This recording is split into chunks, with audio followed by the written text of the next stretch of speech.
नमस्कार मित्रांनो, या व्हिडिओमध्ये आपण मे महिन्यातील परीक्षेच्या दृष्टिकोनातून महत्त्वाचे असलेले संपूर्ण चालू घडामोडी बघणार आहोत।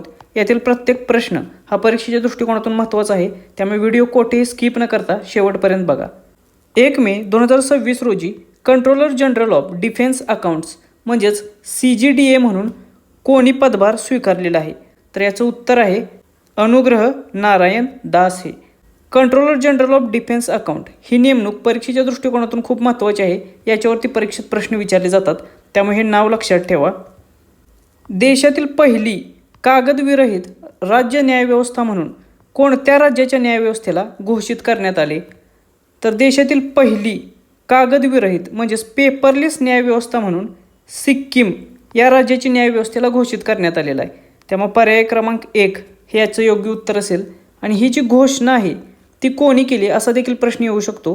तर ही घोषणा केलेली आहे चीफ जस्टिस ऑफ इंडिया म्हणजे भारताच्या सुप्रीम कोर्टचे जे सरन्यायाधीश आहेत सूर्यकांत, जस्टिस सूर्यकांत यांनी भारताच्या सरन्यायाधीशांनी ही घोषणा केलेली आहे। त्यामुळे इथे दोन गोष्टी लक्षात ठेवा। भारतातील पहिली पेपरलेस राज्य न्यायव्यवस्था आहे सिक्कीम राज्याची आणि ही घोषणा केलेली आहे जस्टिस सूर्यकांत यांनी।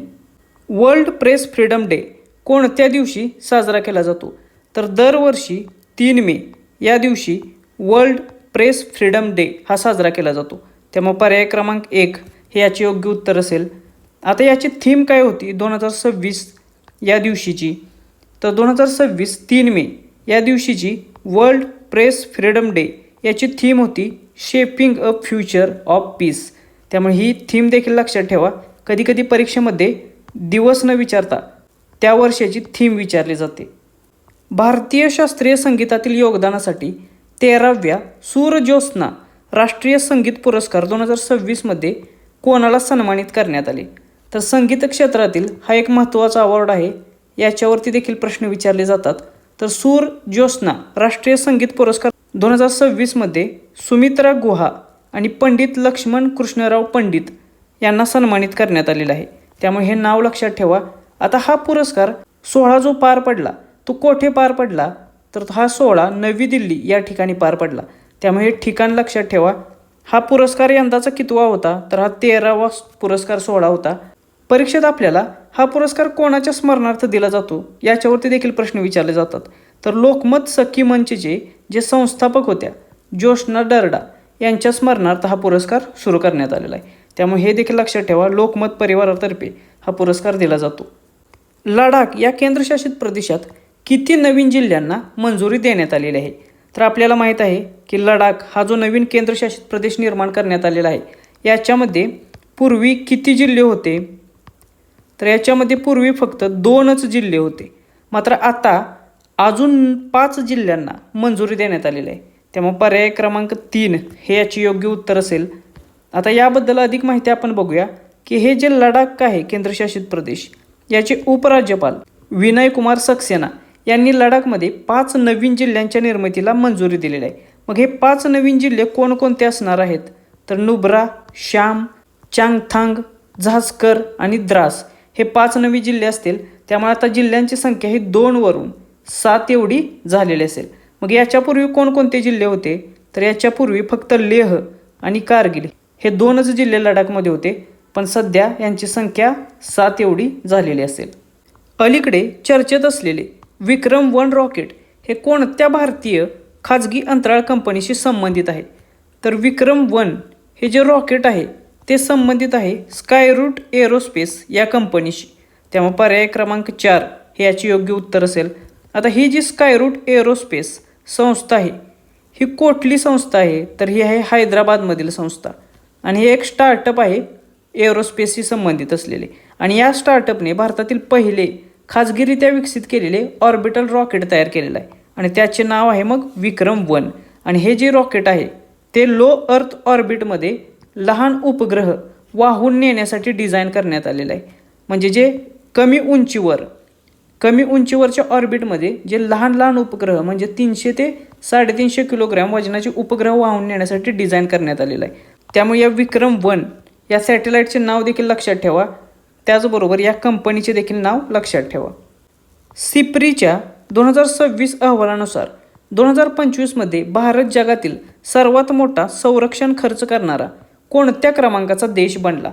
तर सिप्री ही जी संस्था आहे ती संरक्षण खर्चाबाबत एक अहवाल तयार करत असते दरवर्षी, आणि या 2026च्या अहवालानुसार 2025 या वर्षामध्ये भारत हा जगातील सर्वात मोठा 5व्या क्रमांकाचा संरक्षणावरती खर्च करणारा देश ठरलेला आहे. त्यामुळे या प्रश्नाचे उत्तर असेल पर्याय क्रमांक 3 हे. मग भारताने 2025मध्ये एकूण संरक्षणावरती लष्करावरती किती खर्च केला? तर तो केला $92.1 बिलियन इतका. आणि याच्यामध्ये 2025मध्ये एकूण जगामध्ये जेवढा लष्करी खर्च झाला त्याच्यामध्ये भारताचा वाटा होता 3.2% एवढा. आणि या वाट्यासह भारताचा क्रमांक कितवा आहे संरक्षण खर्चाच्या बाबतीत? तर तो आहे 5वा. मग भारताच्या पुढे कोणते 4 देश आहेत? तर पहिला आहे युनायटेड स्टेट्स, नंतर आहे चायना, रशिया आणि जर्मनी, आणि त्यानंतर 5व्या क्रमांकावर भारताचा क्रमांक लागतो. IPLच्या इतिहासामध्ये 9000 धावा करणारा पहिला खेळाडू कोण बनला? तर IPLच्या इतिहासात 9000 धावा त्याचबरोबर 800पेक्षा जास्त फोर मारणारा, चौकार मारणारा पहिला खेळाडू ठरलेला आहे विराट कोहली हा. त्यामुळे पर्याय क्रमांक 3 हे याचे योग्य उत्तर असेल. भारताचे सर्वोच्च न्यायालयाने सुरक्षित महामार्ग प्रवास हा भारतीय संविधानाच्या कोणत्या कलमांतर्गत मूलभूत अधिकार असल्याचा निर्णय दिलेला आहे? तर सर्वोच्च न्यायालयाने एक महत्त्वाचा निर्णय दिलेला आहे या दरम्यान, आणि तो आहे सुरक्षित महामार्गावरचा प्रवास करणे हा भारतीय नागरिकाचा मूलभूत अधिकार असेल, आणि हे त्यांनी संविधानाच्या कलम 21 नुसार नमूद केलेलं आहे. त्यामुळे पर्याय क्रमांक 1 हे याचे योग्य उत्तर असेल. सर्वोच्च न्यायालय सुप्रीम कोर्टाने सांगितलेलं आहे की राज्य सरकारची ही जबाबदारी आहे की प्रत्येक नागरिकाला सुरक्षित महामार्ग प्रवास करता आला पाहिजे, आणि त्यासाठी वातावरण प्रोव्हाइड करण्याची जबाबदारी ही कलम 21 अंतर्गत स्टेटची असेल किंवा शासनाची असेल. 2026मध्ये आंध्र प्रदेश उच्च न्यायालयाच्या पहिल्या महिला मुख्य न्यायाधीश म्हणून शपथ कोणी घेतली? तर आंध्र प्रदेशच्या उच्च न्यायालयाच्या पहिल्या महिला मुख्य न्यायाधीश म्हणून न्यायमूर्ती लिसा गिल यांनी शपथ घेतलेली आहे. त्यामुळे पर्याय क्रमांक 1 हे याचे योग्य उत्तर असेल. अशा प्रकारे आंध्र प्रदेशच्या उच्च न्यायालयामध्ये पहिल्यांदाच एका महिलेचा मुख्य न्यायाधीशपदी नियुक्ती झालेली आहे. त्यामुळे ही देखील परीक्षेच्या दृष्टिकोनातून खूप महत्त्वाची घडामोड आहे. अलीकडे भारतीय रिझर्व्ह बँकेने मिशन सक्षम कोणत्या क्षेत्रासाठी सुरू केले? तर ही जी अशा प्रकारचे मिशन्स असतात त्याच्यावरती खूप सारे प्रश्न विचारले जातात वेगवेगळ्या परीक्षांमध्ये. तर भारताच्या रिझर्व्ह बँकेने अलीकडेच मिशन सक्षम या नावाने एक उपक्रम सुरू केलेला आहे, आणि हा उपक्रम कशाशी संबंधित आहे? तर तो आहे शहरी सहकारी बँकांशी संबंधित, म्हणजे अर्बन कोऑपरेटिव्ह ज्या बँका आहेत त्यांच्याशी संबंधित असलेला हा उपक्रम आहे. त्यामुळे पर्याय क्रमांक 2 हे याचे योग्य उत्तर असेल.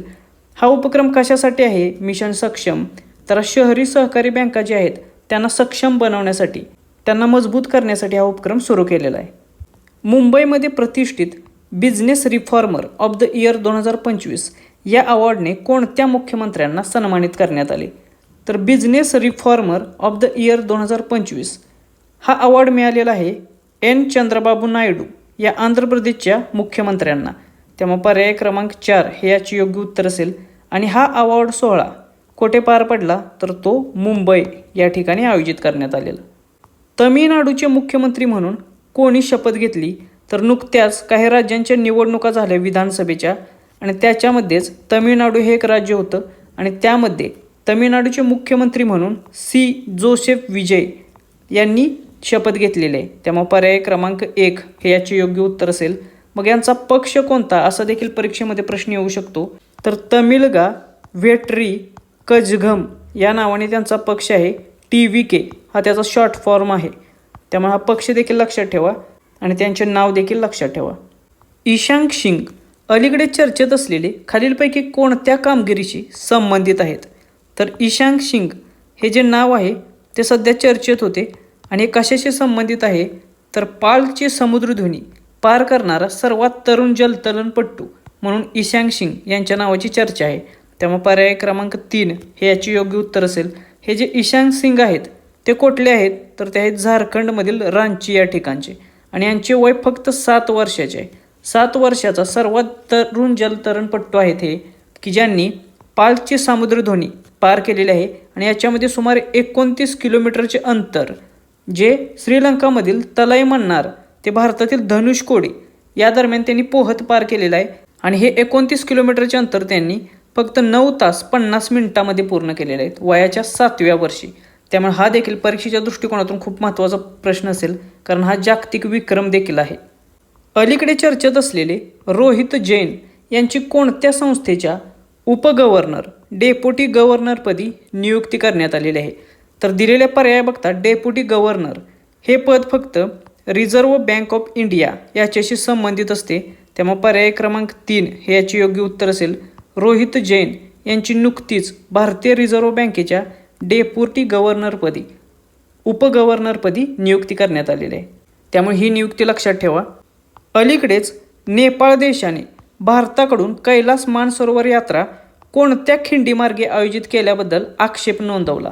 तर भारताने जी मानसरोवर यात्रा होती ती लिपुलेखला या खिंडीमार्गे किंवा या पासमार्गे आयोजित केल्याबद्दल नेपाळ देशाने त्याबद्दल आक्षेप नोंदवलेला आहे. त्यामुळे पर्याय क्रमांक 3 हे याचे योग्य उत्तर असेल. तर हा वाद काय आहे नक्की? तर कालापानी, लिपुलेखला आणि लिम्पियाधुरा या ज्या सीमा आहेत त्याच्याशी संबंधित असलेला हा वाद आहे. मग याच्यावरती नेपाळचं काय म्हणणं आहे? तर 1816चा सुगौलीचा जो तह झाला नेपाळ आणि ईस्ट इंडिया कंपनी ब्रिटिश यांच्या दरम्यान, त्या आधारावर नेपाळ म्हणत आहे की हा प्रदेश आमचा आहे. मग आपल्या देशाचं किंवा भारताचं असं म्हणणं आहे की हा जो लिपुलेखला पास आहे तो पास भारतातील उत्तराखंड राज्यातील एक भाग आहे. त्यामुळे हा सीमेचा वाद असून याच्यावरती मानसरोवर यात्रा सुरू झाल्यावर या खिंडीमार्गे नेपाळने आक्षेप घेतलेला आहे. अलीकडेच युनायटेड स्टेट्स ऑफ अमेरिकाने प्रोजेक्ट फ्रीडम कोणत्या प्रदेशात सुरू केला? तर हा देखील परीक्षेच्या दृष्टिकोनातून महत्त्वाचा एक प्रोजेक्ट आहे. हा जो प्रोजेक्ट फ्रीडम आहे तो होर्मुझची जी समुद्रधुनी आहे, स्ट्रेट ऑफ होर्मुझ याच्याशी संबंधित असलेला एक प्रोजेक्ट आहे. आणि हा कोणी सुरू केला? तर हा केलेला आहे अमेरिकेने सुरू. हा जो स्ट्रेट ऑफ होर्मुझ आहे, होर्मुझची सामुद्रधुनी, याच्यातर्फे किंवा याच्या माध्यमातून या मार्गातून जगातील 20% तेलाची वाहतूक होते. त्यामुळे ही तेलाची वाहतूक करणारी जी जहाजे आहेत यांना सुरक्षित करण्यासाठी प्रोजेक्ट फ्रीडम हा एक प्रोजेक्ट अमेरिकाने सुरू केलेला आहे. सुधारित करण्यात आलेला राष्ट्रीय बाल स्वास्थ्य कार्यक्रम मुख्यतः कोणत्या गटाला लक्ष्य करतो? तर राष्ट्रीय बाल स्वास्थ्य कार्यक्रम RBSK हा जो कार्यक्रम आहे तो मुख्यतः 0 ते 18 वर्ष वयोगटातील जी मुले आहेत त्यांना टार्गेट करतो. त्यामुळे पर्याय क्रमांक 1 हे याचे योग्य उत्तर असेल. आता याच्यामध्ये थोडासा बदल करण्यात आलेला आहे. हा जो कार्यक्रम होता सुरुवातीला तो कार्यक्रम 4Ds आधारित होता, म्हणजेच deficiency at birth, diseases, deficiency, developmental delays including disabilities. मग आता या कार्यक्रमाचा विस्तार करून याच्यामध्ये जीवनशैलीशी संबंधित जे आजार आहेत, लाईफस्टाईल डिसीजेस यांचा देखील समावेश करण्यात आलेला आहे. त्यामुळे या चर्चेत असलेला कार्यक्रम आहे. मग लाईफस्टाईलशी संबंधित आजार म्हणजे नक्की काय? तर लठ्ठपणा असेल, डायबिटीज असेल किंवा इतर जे जीवनशैलीशी संबंधित आजार आहेत यासारखे त्यांचा याच्यामध्ये समावेश केलेला आहे. त्यामुळे याच्यावरती देखील प्रश्न येऊ शकतो. त्याचबरोबर हा कार्यक्रम नॅशनल हेल्थ मिशन अंतर्गत NHM अंतर्गत राबवला जातो. त्यामुळे हे देखील लक्षात ठेवा. महाराष्ट्र राज्य मार्ग परिवहन महामंडळ MSRTCचा ब्रँड ॲम्बॅसेडर म्हणून खालीलपैकी कोणाची नियुक्ती करण्यात आलेली आहे? तर ही एक महत्त्वाची नियुक्ती आहे मे महिन्यातील. महाराष्ट्र राज्य मार्ग परिवहन महामंडळ ही जी राज्य सरकारची परिवहन सेवा आहे याचा ब्रँड ॲम्बॅसेडर म्हणून रितेश देशमुख आणि जेनेलिया देशमुख या दोघांची निवड करण्यात आलेली आहे. त्यामुळे पर्याय क्रमांक 1 हे याचे योग्य उत्तर असेल.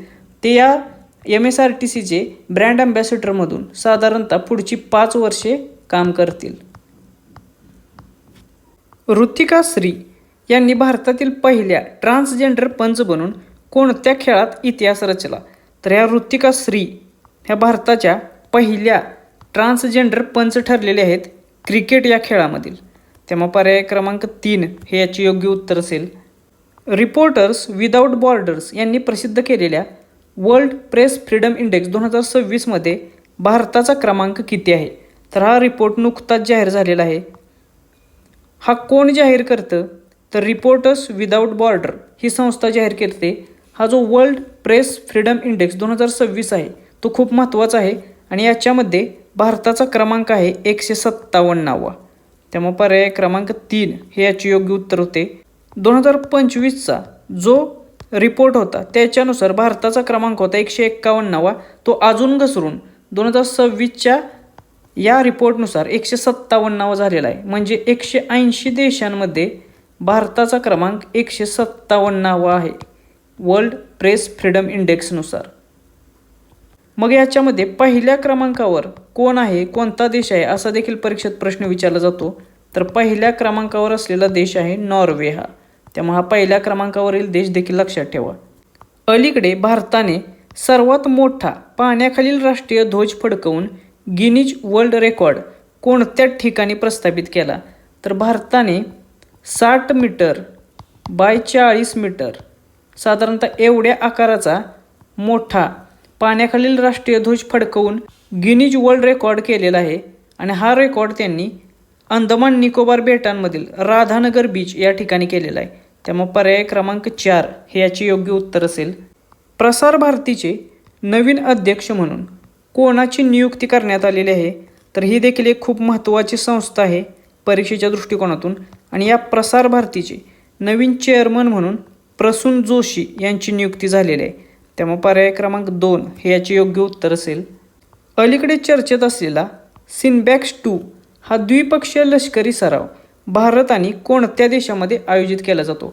तर परीक्षेच्या दृष्टिकोनातून भारताशी संबंधित असलेले जे लष्करी सराव आहेत त्याच्यावरती नेहमी प्रश्न विचारले जातात. तर हा जो सिनबॅक्स 2 हा द्विपक्षीय लष्करी सराव आहे तो भारत देश आणि कंबोडिया या 2 देशांच्या दरम्यान आयोजित केला जातो. तेव्हा पर्याय क्रमांक 2 हे याचे योग्य उत्तर असेल. अलीकडेच भारताने 10 भीष्म क्यूब युनिट्स कोणत्या देशाला भेट म्हणून दिल्या? तर ह्या ज्या 10 किंवा 10 भीष्म क्यूब युनिट्स आहेत त्या भारताने जमैका या देशाला भेट म्हणून दिलेल्या आहेत, जमैकाला. त्यामुळे पर्याय क्रमांक 4 हे याचे योग्य उत्तर असेल. आता ह्या भीष्म क्यूबचा फुल फॉर्म काय आहे? कारण याच्यावरती परीक्षेत कधी कधी प्रश्न विचारला जातो फुल फॉर्मवरती. तर भीष्मचा फुल फॉर्म होतो भारत हेल्थ इनिशिएटिव्ह फॉर सहयोग हित अँड मैत्री. मग हा भीष्म क्यूब काय आहे? तर हे मोबाईल हॉस्पिटल युनिट्स आहेत, म्हणजे चालते फिरते हॉस्पिटल्स आहेत छोटे. मग याचा उपयोग काय होतो? तर एखादी आपत्कालीन परिस्थिती निर्माण झाली किंवा आपत्तीग्रस्त भाग असला तर त्याच्यामध्ये जलद व्यवस्था हॉस्पिटलची व्यवस्था करण्यासाठी हे मोबाईल आधारित किंवा चालते फिरते वैद्यकीय युनिट्स आहेत ते त्या ठिकाणी डिप्लॉय करता येतात किंवा पाठवले जातात. त्यामुळे अशा प्रकारचे 10 क्यूब्स भारताने जमैका या देशाला भेट म्हणून दिलेले आहेत. टाइम्स हायर एज्युकेशन आशिया युनिव्हर्सिटी रँकिंग 2026 नुसार भारतातील कोणती संस्था ही सर्वोच्च क्रमांकावर राहिली? तर नुकतीच टाइम्स हायर एज्युकेशनची आशिया युनिव्हर्सिटी रँकिंग 2026 पब्लिश झालेली आहे. आणि याच्यामध्ये भारतातील Indian Institute of Science IISc Bengaluru ही जी संस्था आहे ती सर्वोच्च क्रमांकावर राहिलेली आहे भारतातर्फे. तेव्हा पर्याय क्रमांक 4 हे याचे योग्य उत्तर असेल. ही जी संस्था आहे IISc या संस्थेने भारतातून पहिले तर आशियामध्ये 43वा क्रमांक मिळवलेला आहे. आणि आशियातील टॉप 50मध्ये स्थान मिळवणारी ती भारतातील एकमेव संस्था ठरलेली आहे. त्यामुळे या दोन्ही गोष्टी येथे लक्षात ठेवा. भारतातर्फे पहिल्या क्रमांकावर आहे, आशियामध्ये एकूण 43व्या क्रमांकावर आहे आणि आशियामध्ये टॉप 50मध्ये स्थान मिळवणारी ही एकमेवच भारतीय संस्था आहे. अलीकडे चर्चेत असलेले मिशन दृष्टी हे खालीलपैकी कशाशी संबंधित आहे? तर हे जे मिशन दृष्टी आहे ते कशाशी संबंधित आहे? तर हे पृथ्वी निरीक्षण उपग्रह आहे. त्यामुळे पर्याय क्रमांक 2 हे याचे योग्य उत्तर असेल. हा खूप महत्त्वाचा उपग्रह आहे कारण हा कोणी सुरू केलेला आहे? तर गॅलेक्स आय या एका खाजगी संस्थेने स्पेसशी संबंधित असलेले एक स्टार्टअप आहे आणि यांनी तयार केलेला हा मिशन दृष्टी उपग्रह आहे. याच्याशी संबंधित अजून 2 महत्त्वाच्या गोष्टी आहेत. ते म्हणजे हा भारतातील सर्वात मोठा खाजगीरित्या तयार केलेला पृथ्वी निरीक्षण उपग्रह आहे, अर्थ ऑब्झर्वेशन सॅटेलाइट. आणि दुसरी महत्त्वाची गोष्ट म्हणजे हा जगातला पहिला ऑप्टसार उपग्रह आहे. म्हणजे काय? तर ऑप्टिकल प्लस रडार इमेजिंग याचा वापर करून बनवलेला हा उपग्रह आहे. त्यामुळे ते दोन गोष्टी लक्षात ठेवा. हा कोणाचा उपग्रह आहे तर गॅलेक्साय या खाजगी संस्थेचा. कसा उपग्रह आहे तर पृथ्वी निरीक्षण उपग्रह आहे आणि याच्यामध्ये ऑप्टोसार ही प्रणाली वापरलेली आहे. केरळचे नवीन मुख्यमंत्री म्हणून कोणाची नियुक्ती करण्यात आली तर केरळ या राज्यामध्ये देखील नुकत्याच निवडणुका पार पडलेल्या असून याच्यामध्ये नवीन मुख्यमंत्री म्हणून व्ही.डी. सतीशन यांची नियुक्ती करण्यात आलेली आहे. त्यामुळे पर्याय क्रमांक 1 हे याचे योग्य उत्तर असेल. पंतप्रधान नरेंद्र मोदी यांना अलीकडेच royal order of the polar star commander grand cross हा सर्वोच्च सन्मान कोणत्या देशाने प्रदान केला तर पंतप्रधान नरेंद्र मोदी यांना जगभरातून विविध अवॉर्ड्स दिले जात आहेत आणि त्याच्यावरती देखील नेहमी परीक्षेत प्रश्न विचारले जातात. त्यामुळे त्यांना नुकताच royal order of the polar star आणि कमांडर ग्रँड क्रॉस हा अवॉर्ड मिळालेला आहे. हा स्वीडन या देशाचा सर्वोच्च पुरस्कार आहे. त्यामुळे पर्याय क्रमांक 1 हे याचे योग्य उत्तर असेल. त्यामुळे नरेंद्र मोदी यांना कोणत्या देशाकडून कोणता पुरस्कार दिला जात आहे ते नोट डाऊन करून ठेवा, त्याच्यावरती प्रश्न विचारले जातात. इंटरनॅशनल बुकर प्राईज 2026 जिंकणारी मँडरिन चायनीजमधून भाषांतरित होऊन हा पुरस्कार मिळवणारी पहिली कादंबरी कोणती ठरली तर 2026चा इंटरनॅशनल बुकर प्राईज कोणाला मिळालेला आहे तर तो मिळालेला आहे तायवान ट्रॅव्हलॉग या कादंबरीला. त्यामुळे पर्याय क्रमांक 2 हे याचे योग्य उत्तर असेल. त्याचबरोबर मँडरिन चायनीज या ओरिजिनल किंवा मूळ भाषेत असणारी ही कादंबरी याचं ट्रान्सलेशन इंग्रजीमध्ये करून अशा प्रकारे इंटरनॅशनल बुकर प्राईज मिळवणारी ही मँडरिन चायनीजमधील पहिलीच कादंबरी ठरलेली आहे. त्यामुळे याच्यावरती देखील परीक्षेत प्रश्न येऊ शकतो. ही जी कादंबरी आहे ती कोणी लिहिलेली आहे तर यांग शुआंग झी यांनी ही मूळ कादंबरी लिहिलेली आहे. तर याचं इंग्रजी भाषांतर कोणी केलेलं आहे लिन किंग यांनी याचं इंग्रजी भाषांतर केलेलं आहे. त्यामुळे ही दोन्ही नावे लक्षात ठेवा, या दोन्ही नावांवरती प्रश्न विचारले जातात. अलीकडे चर्चेत असलेली सांता मार्टा हवामान परिषद ही प्रामुख्याने खालीलपैकी कशाशी संबंधित आहे तर वेगवेगळ्या परिषदा दरवर्षी होत असतात आणि त्याच्यातल्या ज्या काही महत्त्वाच्या परिषदा असतात त्याच्यावरती प्रश्न विचारले जातात.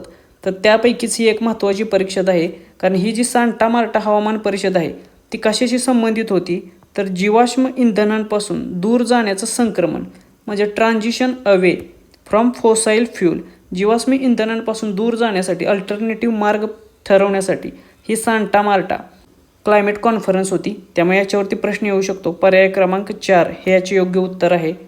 ही परिषद कोठे पार पडली कोणत्या देशात तर हे जे सांता मार्टा ठिकाण आहे ते आहे कोलंबिया या देशामध्ये. त्यामुळे कोलंबिया परिषद लक्षात ठेवा, हा देश देखील कधी कधी विचारला जातो.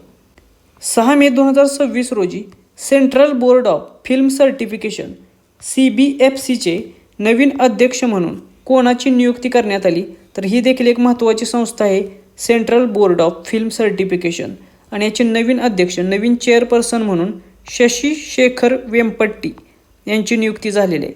त्यामुळे पर्याय क्रमांक 4 हे याचे योग्य उत्तर असेल.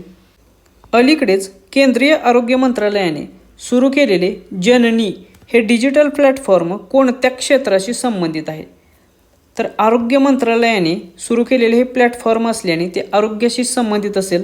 मग आरोग्यातील कोणत्या भागाशी संबंधित आहे तर मातृ आणि बाल आरोग्य सेवा, मॅटर्नल आणि चाइल्ड हेल्थ केअर याच्याशी संबंधित असलेले हे पोर्टल असेल. त्यामुळे पर्याय क्रमांक 2 हे याचं योग्य उत्तर आहे. पूर्वी जे RCH पोर्टल होतं म्हणजेच रिप्रोडक्टिव्ह आणि चाइल्ड हेल्थ केअर हे जे पोर्टल होतं त्या पोर्टलचे अपग्रेडेशन करून सध्या जननी हे डिजिटल प्लॅटफॉर्म किंवा पोर्टल तयार केलेलं आहे. या पोर्टलमध्ये QR इनेबल्ड QR कोडवर आधारित असलेले डिजिटली मदर आणि चाइल्ड हेल्थ केअर कार्ड्स तयार केले जाणार आहेत किंवा ते वितरित केले जाणार आहेत आणि automated alert for high risk प्रेग्नन्सीज म्हणजे ज्या प्रेग्नन्सीमध्ये हाय रिस्क असेल अशा प्रेग्नन्सीमध्ये ॲटोमॅटिक अलर्ट देणारी सुविधा देखील याच्यामध्ये दिली जाणार आहे. वर्ल्ड ॲथलेटिक्स डे 2026 कोणत्या दिवशी साजरा करण्यात आला तर 2026चा वर्ल्ड ॲथलेटिक्स डे हा साजरा करण्यात आला 7 मे या दिवशी. त्यामुळे पर्याय क्रमांक 3 हे याचे योग्य उत्तर असेल. पश्चिम बंगालमध्ये BJP विधिमंडळ पक्षनेते म्हणून कोणाची निवड झाली आणि ते राज्याचे पहिले BJP मुख्यमंत्री होणार आहेत तर पश्चिम बंगालमध्ये देखील विधानसभेच्या निवडणुका पार पडलेल्या आहेत आणि तेथे पहिल्यांदाच भारतीय जनता पार्टीला पूर्ण बहुमत मिळालेले आहे आणि त्या पक्षाचे विधिमंडळ नेते त्याचबरोबर पहिले भारतीय जनता पार्टीचे पश्चिम बंगालमधील मुख्यमंत्री म्हणून शुवेंदू अधिकारी यांची नियुक्ती झालेली आहे. त्यामुळे पर्याय क्रमांक 2 हे याचे योग्य उत्तर असेल. भारताच्या शुक्रयान मोहिमेमध्ये अधिकृतपणे कोणता देश मे 2026मध्ये सहभागी झाला? तर भारताची ही एक खूप महत्त्वपूर्ण मोहीम आहे शुक्रयान. हे मिशन कधीचे आहे? तर साधारणतः 2028मध्ये ही मोहीम आयोजित असून या मोहिमेमध्ये आत्तापर्यंत अधिकृतपणे स्वीडन या देशाने देखील सहभाग नोंदवलेला आहे. त्यामुळे पर्याय क्रमांक 3 हे याचे योग्य उत्तर असेल. आणि ही जी मोहीम आहे शुक्रयान मोहीम याच्यासाठी LVM-3 या प्रकारचे रॉकेट वापरले जाणार आहे. त्यामुळे हे देखील ॲडिशनल इन्फॉर्मेशन लक्षात ठेवा. 2025मध्ये सर्वाधिक सागरी मासे उत्पादन करणारे भारतीय राज्य खालीलपैकी कोणते ठरले? तर याच्याशी संबंधित गव्हर्नमेंटचा रिपोर्ट नुकताच जाहीर झालेला आहे आणि 2025मध्ये सर्वाधिक सागरी मत्स्य उत्पादन करणारे राज्य ठरलेले आहे तमिळनाडू राज्य. त्यामुळे पर्याय क्रमांक 3 हे याचे योग्य उत्तर असेल. असा दरवर्षी अहवाल दिला जातो कोणामार्फत? तर central marine fisheries research institute जे आहे CMFRI याच्यातर्फे दरवर्षी वार्षिक अहवाल जाहीर केला जातो आणि 2025चा जो अहवाल जाहीर झाला त्याच्यानुसार 2025 वर्षामध्ये तमिळनाडू या राज्यामध्ये सर्वाधिक सागरी मासे उत्पादन झालेले आहे. त्यामुळे पहिल्या क्रमांकावर आहे तमिळनाडू हे राज्य. या राज्यामध्ये 6.85 लाख टन एवढे सागरी मत्स्य उत्पादन झालेले आहे. तर दुसऱ्या क्रमांक कोणत्या राज्याचा होता? तो होता गुजरात या राज्याचा. 6.43 लाख टन एवढे उत्पादन सागरी मत्स्याचे उत्पादन गुजरात राज्यामध्ये झालेले आहे. थॉमस कप 2026 या बॅडमिंटन स्पर्धेचे विजेतेपद कोणत्या देशाने जिंकले? हा जो थॉमस कप आहे तो बॅडमिंटनच्या स्पर्धेमधील एक महत्त्वाची स्पर्धा आहे आणि ही स्पर्धा कोणी जिंकलेली आहे 2026ची? तर ही जिंकलेली आहे चीन या देशाने. त्यामुळे पर्याय क्रमांक 3 हे याचे योग्य उत्तर असेल. ही चीनचे 12वे विजेतेपद आहे या थॉमस कपचे. त्यामुळे ही खूप महत्त्वाची स्पर्धा आहे. त्याचबरोबर ही जी थॉमस कप 2026 झाली ती कुठे पार पडली? तर ही पार पडली डेन्मार्क या देशामध्ये. त्यामुळे ठिकाण देखील लक्षात ठेवा, याच्यावरती देखील परीक्षेत प्रश्न विचारले जातात. दिल्लीमध्ये सुरू करण्यात आलेला रोड रडार हा उपक्रम कशासाठी आहे? तर दिल्लीमध्ये कोणता उपक्रम सुरू करण्यात आलेला आहे? तर तो आहे रोड रडार. आणि हा उपक्रम कशासाठी आहे? तर वायू प्रदूषणाच्या स्रोतांचा मागोवा घेणे याच्यासाठी. त्यामुळे पर्याय क्रमांक 4 हे याचे योग्य उत्तर आहे की कोणकोणत्या गोष्टींमुळे वायू प्रदूषण होत आहे किंवा त्याच्यामध्ये वाढ होत आहे हे शोधण्यासाठी रोड रडार हा उपक्रम दिल्ली सरकारने सुरू केलेला आहे. अलीकडेच उल्हास आणि शिक्षण उपक्रमांतर्गत प्राथमिक शाळांमधील 0 गळती दर 0 ड्रॉपआउट रेट साध्य करणारे राज्य कोणते? तर परीक्षेमध्ये उल्हास योजनेवरती खूप सारे प्रश्न विचारले जातात नेहमीच आणि त्याच दृष्टिकोनातून हा एक खूप महत्त्वाचा प्रश्न आहे की उल्हास योजना असेल आणि शिक्षण उपक्रम असतील विविध याच्या अंतर्गत प्राथमिक शाळांमधील जी गळती आहे ती 0 करण्यासाठी खूप सारे प्रयत्न केले जातात आणि याच प्रयत्नांना यश येऊन 0 गळती दर 0 ड्रॉपआउट रेट साध्य केलेला आहे झारखंड या राज्याने.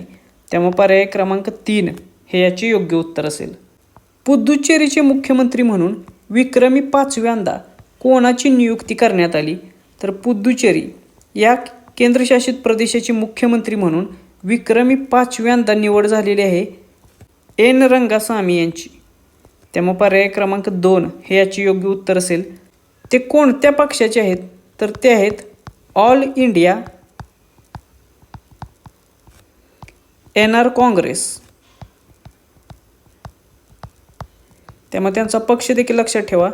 ऑल इंडिया NR काँग्रेस या पक्षाचे ते नेते असून त्यांची विक्रमी 5व्यांदा पुदुच्चेरीचे मुख्यमंत्री म्हणून निवड झालेली आहे. मे 2026मध्ये सलग दुसऱ्यांदा आसामचे मुख्यमंत्री म्हणून कोणी शपथ घेतली? तर आसाममध्ये देखील नुकत्याच निवडणुका पार पडलेल्या असून सलग दुसऱ्यांदा आसामचे मुख्यमंत्री म्हणून हिमंत बिस्वा शर्मा यांनी शपथ घेतलेली आहे. त्यामुळे पर्याय क्रमांक 2 हे याचे योग्य उत्तर असेल. भारताच्या सर्वोच्च न्यायालयाने सुरू केलेल्या सुसहाय्य या चॅटबॉटचा मुख्य उद्देश काय आहे? तर भारताच्या सुप्रीम कोर्टने, सर्वोच्च न्यायालयाने एक चॅटबॉट सुरू केलेला आहे. त्याचं नाव आहे सुसहाय्य. आणि हा कशासाठी आहे? तर न्याय आणि न्यायालयातील ज्या सेवा आहेत त्यांचा सुलभ प्रवेश, सुलभ ॲक्सेस उपलब्ध करून देण्यासाठी. त्यामुळे पर्याय क्रमांक 2 हे याचं योग्य उत्तर असेल. भारतातील पहिली ऑर्बिटल डेटा सेंटर उपग्रह प्रणाली जी पिक्सेल आणि सर्वम AI द्वारे विकसित केली जात आहे तिचे नाव काय? तर या प्रणालीचे नाव आहे पाथफाइंडर हे. त्यामुळे इथे 3 गोष्टी लक्षात ठेवा की भारताची पहिली ऑर्बिटल डेटा सेंटर उपग्रह प्रणाली कोण विकसित करत आहे? तर पिक्सेल आणि सर्वम AI या 2 संस्था. तिचं नाव काय आहे? तर तिचं नाव आहे पाथफाइंडर हे. या तिन्ही गोष्टी लक्षात ठेवा, याच्यावरती प्रश्न विचारले जातील. युरोपियन T20 प्रीमियर लीग ETPLमध्ये भारतीय माजी क्रिकेटपटू राहुल द्रविड यांनी कोणती फ्रँचायझी खरेदी केलेली आहे?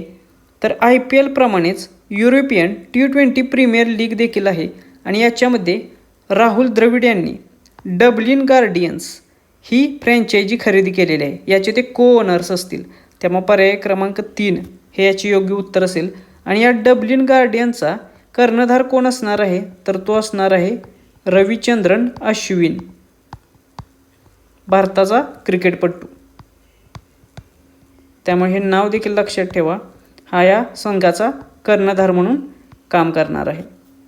मे 2026मध्ये कोणत्या राज्य मंत्रिमंडळाने युनिफॉर्म सिव्हिल कोड या विधेयकाचा मसुदा मंजूर केला? तर नुकत्याच झालेल्या इलेक्शननंतर सरकार स्थापन केल्यानंतर आसाम या राज्य सरकारच्या मंत्रिमंडळाने युनिफॉर्म सिव्हिल कोड UCCचा मसुदा मंजूर केलेला आहे. त्यामुळे पर्याय क्रमांक 3 हे याचे योग्य उत्तर असेल. परीक्षेत तुम्हाला प्रश्न विचारला जातो की भारतातील स्वातंत्र्यानंतर युनिफॉर्म सिव्हिल कोड लागू करणारे पहिले राज्य कोणते? तर ते आहे उत्तराखंड राज्य. स्वातंत्र्यानंतर UCC लागू करणारे पहिले राज्य होण्याचा मान उत्तराखंड या राज्याला मिळालेला आहे. मे 2026मध्ये माउंट एव्हरेस्टवर 32व्यांदा चढाई करून विक्रम प्रस्थापित करणारी पहिली व्यक्ती कोण ठरली? तर हा देखील एक खूप मोठा विक्रम आहे की माउंट एव्हरेस्ट 32 वेळा सर केला गेलेला आहे आणि असा विक्रम करणारी पहिली व्यक्ती ठरलेली आहे कामी रीता शेर्पा ही. त्यामुळे पर्याय क्रमांक 2 हे याचे योग्य उत्तर असेल. 57व्या International Film Festival of India IFFIसाठी फेस्टिवल डिरेक्टर म्हणून कोणाची नियुक्ती करण्यात आली? तर हा जो 57वा International Film Festival of India IFFI पार पडणार आहे तो कोठे पार पडणार आहे? तर हा गोवा या राज्यामध्ये पार पडणार आहे आणि याच्यासाठी फेस्टिवल डिरेक्टर म्हणून आशुतोष गोवारीकर यांची नियुक्ती करण्यात आलेली आहे. त्यामुळे पर्याय क्रमांक 3 हे याचे योग्य उत्तर असेल. भारताचा पहिला मोती शेती क्लस्टर पर्ल फार्मिंग क्लस्टर म्हणून कोणता जिल्हा विकसित करण्यात आलेला आहे? तर भारतातील पहिला मोतीची शेती या प्रकारचा क्लस्टर पर्ल फार्मिंग क्लस्टर म्हणून हजारीबाग हा जिल्हा विकसित करण्यात येणार आहे. त्यामुळे पर्याय क्रमांक 3 हे याचे योग्य उत्तर असेल. हा कोणत्या राज्यात आहे? तर हा आहे झारखंड या राज्यातला जिल्हा. त्यामुळे पर्याय क्रमांक 3 लक्षात ठेवा. हा जिल्हा कोठे आहे? तर तो आहे झारखंडमध्ये.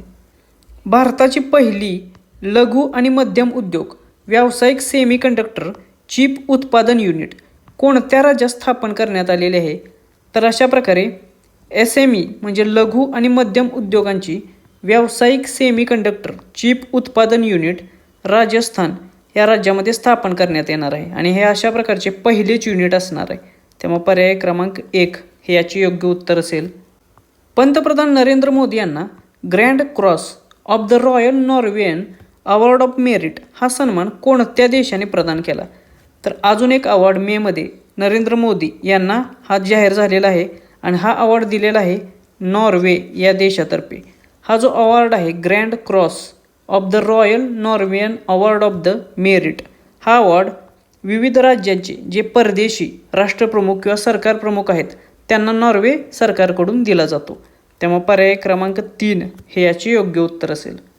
Unique Identification Authority of India UIDAIचे मुख्य कार्यकारी अधिकारी म्हणजे CEO म्हणून अलीकडेच कोणी पदभार स्वीकारलेला आहे?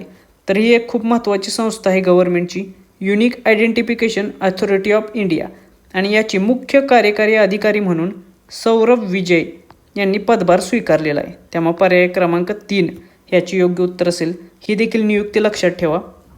मिलियन माइंड्स टेक पार्कचे उद्घाटन गुजरातमधील कोणत्या शहरात करण्यात आले?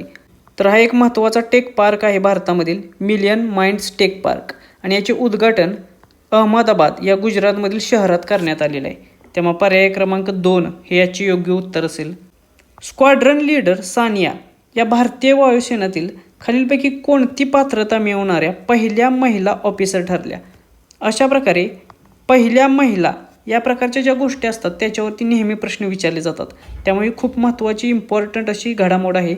भारताच्या ज्या स्क्वाड्रन लीडर सानिया आहेत त्या cat A qualified flying instructor ठरलेले आहेत. त्यामुळे पर्याय क्रमांक 2 हे याचे योग्य उत्तर असेल. म्हणजेच भारतीय वायुसेनेतील जे पायलट आहेत त्यांना ते आता ट्रेनिंग देऊ शकतात, आणि भारताचे किंवा इंडियन एअरफोर्सचे जे फ्लाईंग स्टँडर्ड आहेत ते मेंटेन करण्याची जबाबदारी आता स्क्वाड्रन लीडर सानिया यांच्यावरती आलेली असेल. पंतप्रधान नरेंद्र मोदी यांना ॲग्रिकोला मेडल कोणत्या आंतरराष्ट्रीय संस्थेकडून प्रदान करण्यात आला? हे एक आणखीन एक मेडल आहे. ॲग्रिकोला मेडल हा एक पुरस्कार नरेंद्र मोदींना नुकताच मिळालेला आहे, आणि तो त्यांना FAO food and agriculture organization या संस्थेकडून मिळालेला आहे. त्यामुळे पर्याय क्रमांक 2 हे याचे योग्य उत्तर असेल. नरेंद्र मोदी यांनी अन्न सुरक्षा किंवा शाश्वत शेती किंवा ग्रामीण विकास याच्यामध्ये जे योगदान दिलेले आहे, कार्य केलेले आहे, त्याच्यासाठी हा ॲग्रिकोला मेडल हा सन्मान फूड अँड ॲग्रिकल्चर ऑर्गनायझेशन या आंतरराष्ट्रीय संस्थेकडून दिलेला आहे. 2026मध्ये समर्पित कॅबिनेट स्तरीय कृत्रिम बुद्धिमत्ता पोर्टफोलिओ तयार करणारे पहिली भारतीय राज्य कोणते ठरलेले आहे? तर मे 2026मध्ये पूर्णपणे डेडिकेटेड असलेले कॅबिनेट लेवलचे AI आधारित पोर्टफोलिओ तयार करणारे पहिले भारतीय राज्य ठरलेले आहे केरळ राज्य. त्यामुळे पर्याय क्रमांक 3 हे याचे योग्य उत्तर असेल. ट्रॅप्ड या डिजिटल गुन्हेगारी कथेसाठी पुलित्झर प्राइज 2026 कोणत्या भारतीय पत्रकारांना मिळाला? तर पत्रकारितेच्या दृष्टिकोनातून हा जो पुलित्झर प्राइज आहे तो खूप महत्त्वाचा असतो. याच्यावरती परीक्षेत प्रश्न देखील विचारले जातात, आणि हा प्राइज 2026चा भारतीय पत्रकारांना मिळालेला आहे. कशासाठी? तर ट्रॅप्ड या डिजिटल गुन्हेगारीवर आधारित सायबर फ्रॉड किंवा सायबर केसेस ज्या असतात किंवा डिजिटल अरेस्ट हे एक नवीन डिजिटल फ्रॉड आहे किंवा स्कॅम आहे, त्याच्यावरती त्यांनी जी स्टोरी बनवलेली त्या स्टोरीसाठी आनंद RK आणि सुपर्णा शर्मा या भारतीय पत्रकारांना पुलित्झर प्राइज 2026 मिळालेला आहे. त्यामुळे पर्याय क्रमांक 2 हे याचे योग्य उत्तर असेल. यांच्याबरोबर अजून एक नाव आहे, ते आहे नटालिया ओबिको. या तिघांना 2026चा पुलित्झर प्राइज मिळालेला आहे. कशासाठी? तर डिजिटल अरेस्ट सारख्या स्कॅमवरती त्यांनी एक स्टोरी बनवली त्याच्यासाठी. 22वी कॉमनवेल्थ टेबल टेनिस चॅम्पियनशिप 2026चे आयोजन कोणत्या शहरात होणार आहे? तर ही जी 22वी कॉमनवेल्थ टेबल टेनिस चॅम्पियनशिप 2026 आहे ती नवी दिल्ली या ठिकाणी होणार आहे. त्यामुळे पर्याय क्रमांक 4 हे याचे योग्य उत्तर असेल. ही जी टेबल टेनिस चॅम्पियनशिप आहे ती साधारणतः जुलै महिन्यात 27 जुलै ते 2 ऑगस्ट याच्या दरम्यान होणार आहे, आणि भारतात होणार असल्यामुळे ऑब्वियसली परीक्षेच्या दृष्टिकोनातून ही एक महत्त्वाची स्पर्धा असेल. मे 2026मध्ये संरक्षण मंत्री राजनाथ सिंह यांनी भारतीय वॉर मेमोरियलचे उद्घाटन कोठे केले? तर मे महिन्यामध्ये भारताचे जे संरक्षण मंत्री होते राजनाथ सिंग यांनी भारतीय वॉर मेमोरियलचे उद्घाटन दक्षिण कोरियातील सेऊल या ठिकाणी केलेले आहे. त्यामुळे पर्याय क्रमांक 3 हे याचे योग्य उत्तर असेल. कुंभालगड किल्ला ज्याची अलीकडे जगातील दुसऱ्या क्रमांकाची सर्वात लांब अखंड भिंत म्हणून ओळख झालेली आहे तो कोणत्या राज्यात आहे? तर हा जो कुंभालगड फोर्ट आहे तो आहे राजस्थान या राज्यामध्ये. त्यामुळे पर्याय क्रमांक 1 हे याचे योग्य उत्तर असेल. हा किल्ला कोणी बांधलेला आहे? तर राणा कुंभ यांनी हा बांधलेला आहे. कधी? तर 15व्या शतकामध्ये. कोठे? तर अरवली पर्वतरांगांमध्ये हा किल्ला आहे आणि त्या काळी ते मेवाडचे महत्त्वाचे लष्करी ठाणे देखील होते. मग ही भिंत किती किलोमीटरची आहे? तर 36 किलोमीटरपेक्षा अधिक लांबीची ही भिंत आहे. त्यामुळे हे लक्षात ठेवा, याच्यावरती प्रश्न येईल. आणि यालाच भारताची ग्रेट वॉल ऑफ इंडिया म्हणून देखील ओळखलं जातं. त्यामुळे परीक्षेत प्रश्न येऊ शकतो, ग्रेट वॉल ऑफ इंडिया ही कोणत्या किल्ल्याला म्हटलं जातं किंवा कोणत्या किल्ल्यावरती आहे? तर ते आहे कुंभालगड या किल्ल्यावरती राजस्थानमध्ये. आणि याचा समावेश युनेस्कोच्या जागतिक वारसा स्थळांच्या यादीमध्ये देखील आहे. कोणत्या नावाने? तर हिल फोर्ट्स ऑफ राजस्थान या नावाने. राजस्थानमधील डोंगरी किल्ले या नावाने कुंभालगड फोर्ट हा देखील याच्यामध्ये समाविष्ट आहे. 2026मध्ये इंडियन सुपर लीगचे आपले पहिले विजेतेपद जिंकून 22 वर्षांची प्रतीक्षा संपवणारा फुटबॉल क्लब कोणता ठरला? तर इंडियन सुपर लीग ही एक फुटबॉलशी संबंधित असलेली भारतीय स्पर्धा आहे. याच्यावरती देखील परीक्षेत नेहमी प्रश्न विचारले जातात. तर 2026ची ही स्पर्धा जिंकलेली आहे ईस्ट बंगाल फुटबॉल क्लबने. त्यामुळे पर्याय क्रमांक 3 हे याचे योग्य उत्तर असेल. 22 वर्षानंतर त्यांनी ही स्पर्धा जिंकलेली आहे. त्यामुळे याच्यावरती देखील परीक्षेत प्रश्न येऊ शकतो. आंतरराष्ट्रीय जैवविविधता दिवस, international day for biological diversity, ज्याला IDB म्हटलं जातं, 2026 हा कोणत्या दिवशी साजरा केला गेला? तर आंतरराष्ट्रीय जैवविविधता दिवस हा दरवर्षी साधारणतः 22 मे या दिवशी साजरा केला जातो. त्यामुळे पर्याय क्रमांक 1 हे याचे योग्य उत्तर आहे. हा पर्यावरणाच्या दृष्टिकोनातून खूप महत्त्वाचा दिवस आहे, कारण 22 मे 1992 या दिवशी कन्व्हेन्शन ऑन बायोलॉजिकल डायव्हर्सिटी याची स्वीकृती केली गेली होती. आणि त्याच स्मरणार्थ 22 मे हा दिवस आंतरराष्ट्रीय जैवविविधता दिवस, international day for biological diversity म्हणून साजरा केला जातो. मग 2026ची थीम काय होती? तर acting locally for global impact या थीमने हा 22 मेचा आंतरराष्ट्रीय जैवविविधता दिवस साजरा करण्यात आलेला. त्यामुळे ही थीम देखील लक्षात ठेवा. तर अशा प्रकारे आपण 2026च्या मे महिन्यातील परीक्षेच्या दृष्टिकोनातून ज्या काही महत्त्वाच्या चालू घडामोडी होत्या त्या सर्व कव्हर केलेल्या आहेत. परीक्षेमध्ये जर मे महिन्यावरती तुम्हाला प्रश्न विचारला तर शक्यतो तो या चालू घडामोडींमधूनच विचारला जाईल, कारण याच्यामध्ये इतर कोणत्याही चालू घडामोडी न घेता आपण फक्त अशा चालू घडामोडी घेतलेल्या आहेत ज्या परीक्षेच्या दृष्टिकोनातून महत्त्वाच्या आहेत आणि ज्याच्यावरती 100% परीक्षेमध्ये प्रश्न विचारले जातील. त्यामुळे याची चांगली रिव्हिजन करा. याची जर PDF हवी असेल तर ते आपल्या द MPSC बिलीवर या टेलिग्राम चॅनेलला मिळेल. चॅनेलची लिंक खाली डिस्क्रिप्शन बॉक्समध्ये दिलेली आहे. भेटूया नेक्स्ट व्हिडिओच्या माध्यमातून. थँक्यू.